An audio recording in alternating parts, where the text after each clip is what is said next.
Silicon Valley Bank going under. What does this mean for crypto? Are we about to dump into oblivion? Is Bitcoin going to go sub 8K? Is Ethereum going to go sub $500? What does this all mean? Let's talk about it. Coffee cheers. Cigar and cheers. We're here in beautiful Costa Rica, dodging that Canadian winter. If you know, you know. All right, so 3 years ago, exactly 3 years ago, we had the demic. We had the situation. And that caused a mass fear. That caused an insane amount of volatility in the stock market, tech sector. Every single asset class dumped into oblivion briefly.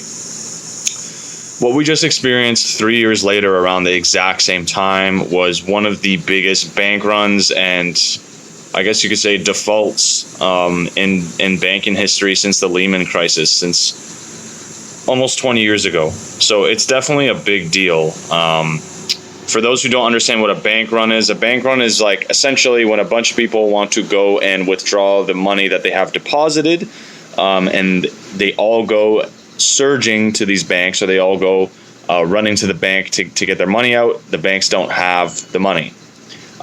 This is the nature of banking in general. This is not just the issue of one particular bank.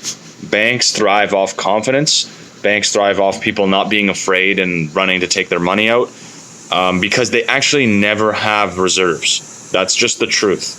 Banks are fugazi. They're all nonsense. It's BS. They do fractional reserve banking, which means they're constantly taking all the money people lend them, and they're buying treasury notes and they're buying higher yield things to make a profit off the deposits. You are a creditor when you deposit with a bank, right?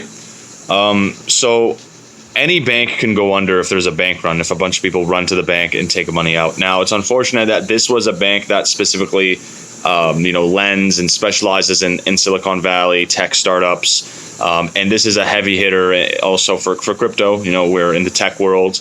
USDC had about 3 billion stable coins in that bank that are currently frozen. And now it's pretty much in the, I think, FDIC, whatever the hell, the regulatory, it's in regulatory control now. It said, the U.S. Federal Deposit Insurance Corporation has now taken control, and it's pretty much in their hands. So we're going to see what's going to happen. If people can get their money out. But this had like $175 billion. It's a lot of money. 175 billion. That's 10% of a trill, which is a lot. In the grand scheme of things, it's not like crazy amount, but for the tech sector, it's a heavy hitter. The stock market's down, the stock market and tech market being down, crypto took a hit. Still, I'd have to say, Bitcoin is maintaining its previous all-time highs. Ethereum has not made new lows since the June lows, the $1,100, $1,000 ETH.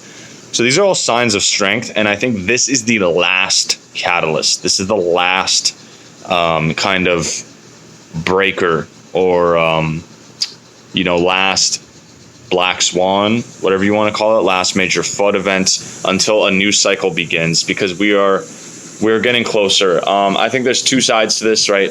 There's the angle of, the recession is beginning, and this is the beginning of the recession, and we're about to go into a 1 to 2 year long bear market. I think that we've kind of been in a bear market, the past since the beginning of 2022. Now we're 1 year deep, well over 1 year deep. And now I think we're in that final flush. My personal opinion, this is just entertainment. This is what I am doing, paper trading. I'm not recommending anyone to do what I'm doing. But I think this is very eerily similar to what happened during the demic. Think about the demic, right? It was one of the worst events that's happened in like the past 100 years. And it was so bullish for the stock market. How does that even make sense? It doesn't make sense. So this is ultimately, I think what's going to happen is they're going to get bailed out like how they did in 08. And then we're pretty much going to move past it. Now, this could start a chain of banks going under. It's possible. Could we go to zero? It's always possible. I just don't think is likely. I think we've been in such a FUD parade for a year. This is just the final one, and it's like, what's left from a selling pressure point of view? What's really left? It is spooky seeing USDC depeg. That is very spooky. Like Tether is holding up better than USDC, which I think is hilarious. Shout out to Tether, man. They've always been shat on, but turns out they're better pegged than USDC. Laughable, but nonetheless, I think this is the ending phase. We're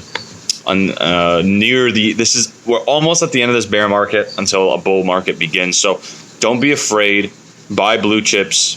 This is what I'm saying for myself. Okay, not financial advice, but don't be afraid. Don't be fearful. The market's not going anywhere. Just because a bank goes under or defaults does not mean that crypto is over or everything's going to zero. No, we'll have volatility in the short term for sure. The long-term horizon is still really strong. The same thing happened to China back in 2022. They had bank runs, and the China stock market is now booming. Okay, don't be afraid. Don't freak out. It's all going to be fine. Fear is your friend. Fear is your friend. People are fearful and they're screaming from the hilltops. Yeah! It's your friend. Okay? Pay attention. All right, that's everything. Just wanted to comment on this. Stay safe out there. Keep making your bread. Keep stacking your sats. Keep stacking your ETH. Let's crush it next. Bull run, baby. That's it. Peace.